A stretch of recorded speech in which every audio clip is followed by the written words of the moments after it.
ऐसी ऐसी टिप्पणियां कर रहे हैं कि नकली दवाई बनाई गई, जहर का व्यापारी हैं जीवेश मिश्रा जी। तो मैं सबसे पहले आपको ये बता देता हूँ मित्रों, आज जो हम लोग यहाँ पर एकत्रित हुए हैं जिस विषय को लेकर के, लगातार मीडिया के माध्यम से हमारी पार्टी के वरिष्ठ नेता और बिहार सरकार के मंत्री जीवेश मिश्रा जी पे लगातार विपक्ष ने आरोप लगाने का काम किया। इसलिए आज पूरी लीगल टीम विस्तार से सारे विषयों को आपके सामने रखेगी। इस विषय को लेकर के जो भी आरोप लगाए गए वो पूरी तरह से निराधार, भ्रामक और राजनीति से प्रेरित है। जो भी आंकड़े प्रस्तुत किए गए वो पूरी तरह से जो है झूठ पे आधारित है। और अभी इस प्रकार से कांग्रेस पार्टी की राष्ट्रीय प्रवक्ता सुप्रिया श्रीनेत ने जो आरोप लगाया, उन्होंने सीधे सीधे कानून का उल्लंघन किया और कोर्ट का जो निर्णय है उस पर भी प्रश्न खड़ा किया। उन्होंने कहा कि ऐसे लोगों को जेल में होना चाहिए। उन्होंने कहा कि जो है ऐसे लोगों को 5 साल की सजा होनी चाहिए। जब कोर्ट ने विषय है और कोर्ट ने जब संज्ञान लिया और कोर्ट ने जब इस तरह के निर्णय नहीं दिए, उसके बावजूद सुप्रिया श्रीनेत का इस प्रकार का बयान पूरी तरह से कोर्ट का अपमान है। पूरी बिहार की जो हमारी भाजपा की जो लीगल टीम है उसने अलग अलग लोगों को जो है मनहानि का नोटिस भी भेजने का काम किया है। उसमें रोहिणी आचार्य है, पप्पू यादव है, ऋषि मिश्रा है, मंसूर अहमद उस्मानी है और कांग्रेस पार्टी के प्रदेश के अध्यक्ष। तो इस तरह से किसी की छवि को खराब करने के लिए ये पूरा का पूरा जो विषय को उठाया गया है और विस्तार से टेक्निकली तौर पर इसको बताने के लिए मैं आमंत्रित करता हूं नरेश दीक्षित जी से कि वो मीडिया के समक्ष प्रस्तुत करें। मित्रों, आज हम लोग यहाँ एकत्रित हुए हैं, जैसा कि दानिश जी ने विस्तार से बताया, एक ऐसे केस के बारे में जिसके लिए जो विपक्ष लोग है भ्रामक और झूठा प्रचार कर रहे हैं। और वो तब कर रहे हैं जबकि वो एक मैटर कोर्ट में सबजुडिस है, एक न्याय निर्णय आ चुका है, उसके बारे में गलत बयानी की जा रही है, जो कि बिल्कुल गलत है। मैंने उस न्याय निर्णय को अध्ययन किया है, अच्छे से अध्ययन किया है और तब उनको देखा है तो आश्चर्य होता है कि हमारे कांग्रेस पार्टी के प्रवक्ता या कांग्रेस पार्टी के ट्विटर हैंडल से या एक माननीय सदस्य जो है सांसद महोदय ऐसी ऐसी टिप्पणियां कर रहे हैं कि नकली दवाई बनाई गई, जहर का व्यापारी हैं जीवेश मिश्रा जी। तो मैं सबसे पहले आपको ये बता देता हूं और चुनौती देता हूं इन लोगों को कि जीवेश मिश्रा जी किसी भी दवाई बनाने की फैक्ट्री के ना मालिक है, ना डायरेक्टर है, ना पार्टनर है। वो ऐसी कोई बात ही नहीं है। तो फिर ये दवाई नकली थी कि असली थी, ये विषय कहाँ रह जाता है। वो किसी भी दवाई बनाने की कंपनी से कभी भी उनका कोई संबंध नहीं रहा है। और जहां तक ये बात आ गई है तो मैं आपको विस्तार से बताऊं कि 2012 में एक ड्रग इंस्पेक्टर ने कंप्लेन फाइल किया और राजसमंद राजस्थान में एक कंप्लेन फाइल किया कि एक सिप्रोलिन दवाई बनती थी और उस दवाई को बनाने वाली दूसरी कंपनी थी। तो साहब हमने टेस्ट कराया तो टेस्ट में तो इनका सिप्रोफ्लॉक्सासिन उसका जो कंपाउंड है वो पूरा था, जितना मानक दर्जे में था उतना होना चाहिए उतना था। डिसोल्यूशन एक प्रक्रिया होती है जो कि अगर आप सैंपलिंग और सीजर ठीक से नहीं करेंगे, उसमें मॉइस्चर आ जाएगा, उसको एक अच्छे टेम्परेचर पर नहीं रखेंगे जितना रिक्वायर्ड है तो वो वैरी कर सकता था। तो डिसोल्यूशन का जो परसेंटेज था वो वैरी किया। कोई रिपोर्ट नहीं आई कि ये दवाई नकली है, ये फर्जी है, अडल्ट्रेटेड है या इसमें किसी का मिलावट है। क्या जैसा ये कहते हैं कि नकली दवाई और जहर के सौदागर किसी की मृत्यु हुई है, कोई बीमार भी हुआ है, कोई प्राइवेट कंप्लेन किसी भी तरह का उस मैन्युफैक्चरर के खिलाफ भी दाखिल नहीं हुआ गया। हम चूंकि एक संस्था से जुड़े हैं ऑल्टो केयर प्राइवेट लिमिटेड, जो कि उसका डिस्ट्रीब्यूट करती थी दवाइयों को, हमारा लिंक सिर्फ उतना था। तो टेक्निकली हमको भी पार्टी बना दिया गया। जब उसका न्याय निर्णय आया तो उन्होंने कहा, कोर्ट ने कहा, मैं न्याय निर्णय की कॉपी आपको कभी दे दूंगा, उन्होंने कहा कि इस ऑफेंस की ग्रेविटी को देखते हुए और इनका अक्यूज के चरित्र को देखते हुए इनको प्रोबेशन ऑफ ऑफेंडर का लाभ देते हैं। यानी कोई सेंटेंस नहीं, सजा नहीं, पनिशमेंट नहीं, कोई पेनल्टी नहीं, कोई फाइन नहीं, कुछ नहीं किया गया। और प्रोबेशन ऑफ ऑफेंडर जो एक्ट है उसका लाभ तभी दिया जा सकता है, उसमें दो चीजें बहुत आवश्यक हैं। उसकी ग्रेविटी ऑफ ऑफेंस क्या था? कोई आदमी नकली दवाई बनाएगा, जहरीली दवाई बनाएगा, उसको प्रोबेशन ऑफ ऑफेंडर का लाभ नहीं दिया जा सकता है। कोई आदमी मर्डर करेगा, उसको प्रोबेशन ऑफ ऑफेंडर का लाभ नहीं दिया जा सकता है। और इनका चरित्र क्या है ये देखना पार्टी का चरित्र कि उसका जरूरी था। हमारे चरित्र को देखा जाए कि ना पहले कोई शिकायत, ना अभी कोई शिकायत, ना हम मैन्युफैक्चर है। जो लेबोरेटरी में टेस्ट की गई उस लेबोरेटरी में लिखा गया कि फ्रांसिस कंपनी है जो बनाती है, उनसे वो सैंपल लिया गया, जिससे हमको दूर दूर तक लेना नहीं है।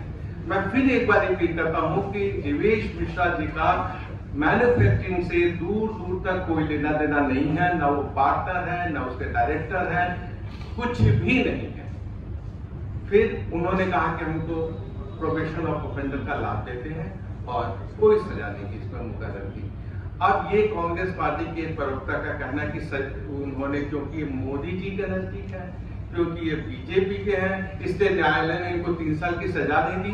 ये तो सीधी सीधी आप समझ सकते हैं, सीधी सीधी न्यायालय पे टिप्पणी है। इन लोगों का न्यायालय पे कोई विश्वास रहा ही नहीं है, इसीलिए टिप्पणी भी आई कि न्यायालय ने ऐसा क्यों नहीं कहा। इसका भी हम संज्ञान लेंगे और इसमें क्या कार्रवाई की जा सकती है कि उन्होंने कोर्ट के न्यायाधीश पर टिप्पणी की है, एडवर्स टिप्पणी की है, इसको भी हम देखेंगे। 4-5 आदमियों को अभी हम बता रहे हैं, रोहिणी आचार्य जी को, पप्पू यादव जी को, ऋषि मिश्रा, मस्कूर अहमद उस्मानी और कांग्रेस पार्टी को हम लीगल नोटिस भेज चुके हैं। इनसे हमने 15 दिनों के अंदर जवाब मांगा है कि आप सार्वजनिक रूप से माफी मांगे, अन्यथा हम लोग आपके विरुद्ध जो विधि संपन्न कार्रवाई होगी वो करेंगे।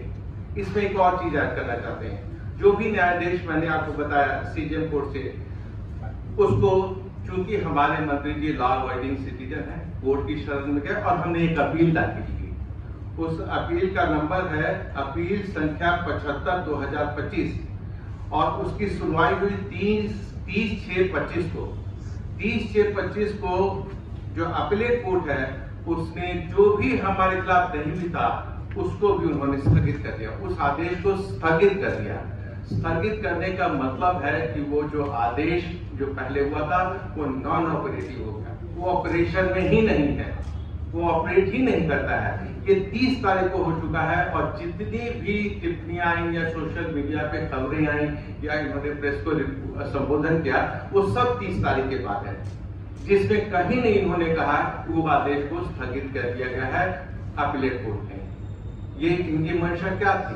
इनकी मंशा थी कि half truth is more dangerous, आधी सच्चाई को भी आधी सच्चाई नहीं है, क्योंकि हमको सजा हुई ही नहीं है, हमको सजा नहीं हुई है, हमको प्रोविजन ऑफ ऑफेंडर का लाभ दिया गया और 30 को वो ऑर्डर को स्टे कर दिया गया है। स्टे करने में कोर्ट ने देखा कि हमारी क्या भूमिका हो सकती है, हम तो मैन्युफैक्चरर नहीं है। सिप्रोलिन में रेजोल्यूशन की सिर्फ कमी थी, बाकी उसके सिप्रोफ्लॉक्सासिन जितना होना चाहिए था वेट में और कंपोजिशन में पूरा पाया गया, लेबोरेटरी की रिपोर्ट है, स्थगन आदेश है। उसके बावजूद भी अगर ऐसी टिप्पणियां आती हैं, कोर्ट पे टिप्पणियां आती हैं या ऐसी टिप्पणियां जिससे लोगों को भ्रम फैलाया जाए, झूठ फैलाया जाए, उसका पॉलिटिकल एडवांटेज दिया जाए, वो बहुत ही गलत है, उसकी मैं निंदा करता हूं। और नोटिस भी मैंने इसीलिए भेजा है कि आप अपनी स्थिति 15 दिन में स्पष्ट करें, माफी मांगे सार्वजनिक रूप से, अन्यथा हम लोग जो भी संपर्क कार्रवाई होगी वो जरूर करूंगा। वकील साहब, ये लाभ किसको मिला? प्रोविजन ऑफ ऑफेंडर का लाभ किसको मिला?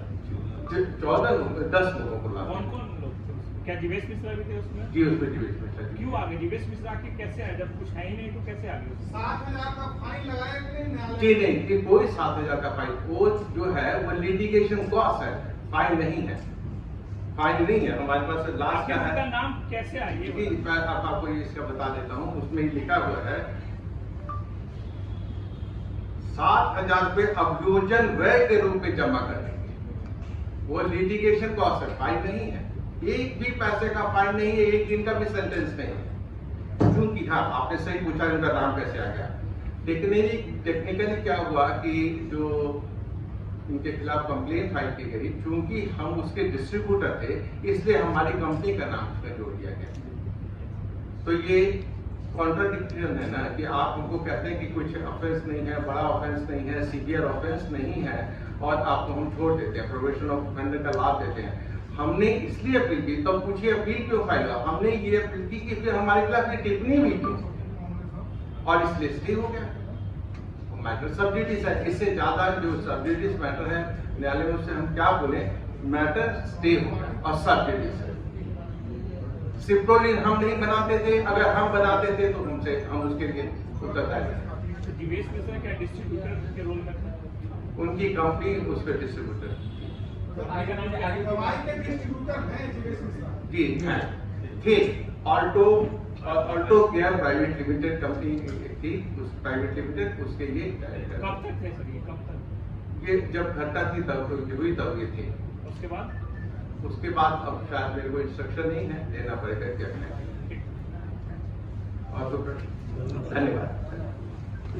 एक चीज और बता देना चाहता हूँ कि माननीय अपीलेट कोर्ट के ऑर्डर 30 तारीख के बाद कई विपक्षी दल के नेताओं ने 3 तारीख को 4 तारीख को सोशल मीडिया के विभिन्न प्लेटफॉर्म पे कुछ ट्विटर किए, कुछ फेसबुक पे पोस्ट किए जो कि अमर्यादित थी, डिफेमेटरी थी। जो नेता लोग पोस्ट किए उनको जानकारी होनी चाहिए थी कि जिस ऑर्डर के बेस पर वो तोड़ मरोड़ कर रहे थे उस कोर्ट उसे अपीलेट कोर्ट ने स्टे कर दिया है, और इस तरह से उनका जितने भी कार्यवाही की गई है वो सब न्यायालय की अवमानना का विषय है। जो भी आप लोग के माध्यम से एक चीज हम लोग कहना चाहते हैं कि भारतीय जनता पार्टी के किसी भी नेता के खिलाफ विपक्ष के द्वारा जो भी अगर दुष्प्रचार किया जाएगा, लीगल सेल उसके लिए तैयार है। हम लोगों ने अभी 5 लोगों को चिन्हित करके अभी नोटिस दिया है, बाकी लोग को भी हम चिन्हित कर रहे हैं, और सभी लोगों पे करके हम लोग अगर सार्वजनिक रूप से ये लोग माफी नहीं मांगेंगे तो सभी के खिलाफ न्यायालय में हम लोग मुकदमा दर्ज करेंगे और उन्हें सजा दिलाएंगे। इसके अलावा अन्य भी किसी नेता के खिलाफ विपक्ष के द्वारा अगर इस तरह की घटिया हरकत की जाएगी तो उसके लिए भी लीगल सेल कानूनी कार्रवाई करेगी और उन्हें सजा दिलवाएगी।